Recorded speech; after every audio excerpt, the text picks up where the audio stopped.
परम पूज्य गुरुदेव की जय।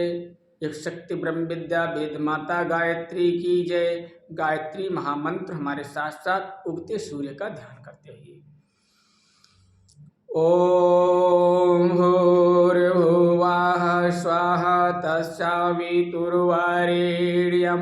भर्गो देवस्य धीमहि धियो यो नः प्रचोदयात्।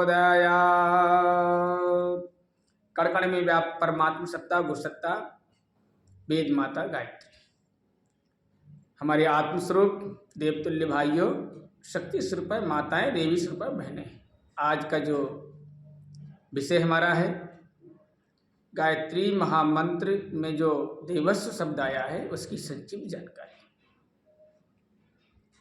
हमारे आत्मस्वरूप देवतुल्य भाइयों और बहनों, जैसा कि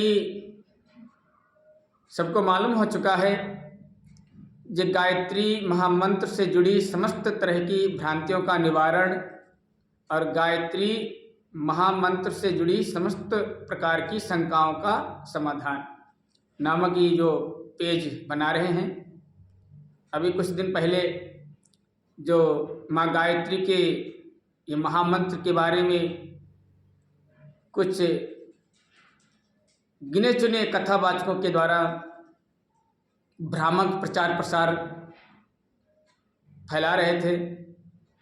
गायत्री प्रतिबंधित है, गायत्री श्रापित है, गायत्री कीलित है और गायत्री केवल ब्राह्मण तक ही सीमित है, केवल अधिकार ब्राह्मण को ही है। तो मित्रों, एक संकेत मिलता है सूक्ष्म में, जन्मना जायते शूद्रा संस्कार जायते द्विज। जन्म से सभी शूद्र होते हैं और जब द्विज दूसरा जन्म जब होता है यज्ञ और गायत्री माँ के संपर्क में आने से, गुरु को वर्ण करने से, तब द्विज यानी दूसरा जन्म ब्राह्मण को हम धारण करते हैं। मित्रों, आगे ना बढ़ते हुए हम अपने मूल पर आते हैं। गायत्री की फिलॉसफी से शायद वो कथावाचक बहुत दूर रहे होंगे। गायत्री की उत्पत्ति जो बताई थी आपको, प्रणव ओंकार से माँ गायत्री की उत्पत्ति है। ओंकार आ उ माँ गायत्री त्रिपदा है और इसी प्रणव रूपी ओंकार से ही आदिशक्ति ब्रह्म की उत्पत्ति हुई है गायत्री की। गायत्री ही ब्रह्म है और ब्रह्म ही गायत्री है।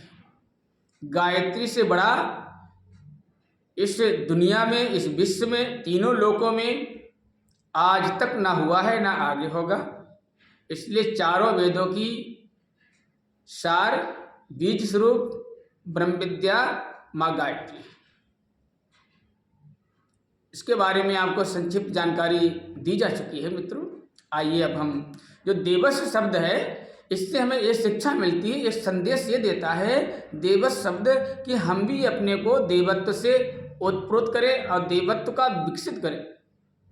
अपने गुण कर्म स्वभाव में, अपने चिंतन चरित्र व्यवहार में देवत्व को धारण करते हुए अपनी जीवात्मा को सेवाभावी बनाएं, विनम्र बनाएं, उदार बनाएं, सहनशील बनाएं और हम भी दुनिया को देते रहने के लिए संकल्पित हों।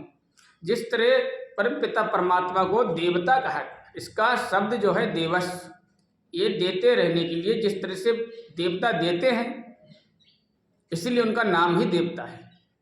तो क्यों ना हम जब देवत्व को धारण करेंगे तो हम भी दुनिया को संकल्प लेते हैं, दुनिया को साक्षी करते हुए कि हम भी कुछ ना कुछ दुनिया को दें और देते रहने की देवनीति अपनाएं। मित्रों, ये गायत्री महामंत्र के देवस्व शब्द का यही संकेत है, यही संदेश है। हम भी अपने को देवत्व से ओतप्रोत करें और दुनिया को, संसार से जितना लिया है तो कम से कम कुछ दें।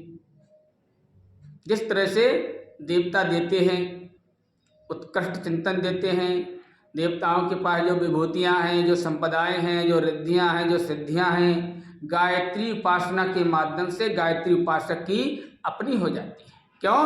क्योंकि उसने अपने उस इष्ट से संबंध स्थापित कर लिया उपासना के माध्यम से। तो मित्रों, ये देवस्व शब्द अपार संभावनाओं से उत्प्रोत है, अपार संदेशों से उत्प्रोत है।